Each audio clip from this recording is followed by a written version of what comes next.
Dans cette vidéo, je vous parle de la guerre au Soudan, une actualité dont on parle peu. Le Soudan est toujours plongé dans une guerre dévastatrice qui a fait près de 15 000 morts et abouti à 8 millions de civils en fuite, 25 millions de personnes ayant un besoin urgent d'assistance et une famine qui menace. Le Soudan connaît une guerre civile à l'impact humanitaire sans précédent. Pendant que deux généraux se disputent le pouvoir, la population dépend de l'aide extérieure.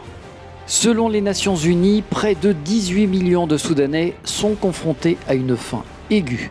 Le plan de réponse de 2,7 milliards de dollars pour 2024 n'est financé qu'à hauteur de 6%. Autre chiffre édifiant, un enfant meurt toutes les 2 heures de malnutrition. Parmi les 24 millions d'enfants qui sont exposés au conflit, 730 000 d'entre eux souffrent de malnutrition aiguë sévère. Plus de 19 millions d'enfants ne sont plus scolarisés et de nombreux jeunes portent également des armes. En effet, ils sont victimes d'un recrutement forcé par des groupes armés.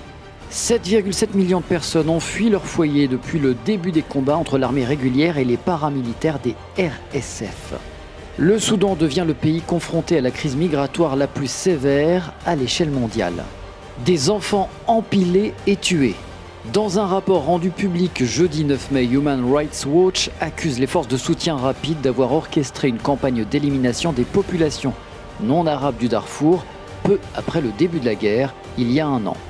L'organisation a recueilli des centaines de témoignages glaçants. Je vous lis un extrait. 2 hommes des forces de soutien rapide ont arraché des enfants à leurs parents et alors que ces derniers commençaient à crier, 2 autres membres des RSF les ont abattus. Ensuite, ils ont empilé les enfants et les ont tués. Ils ont jeté leurs corps dans la rivière. Question : que fait la communauté internationale ?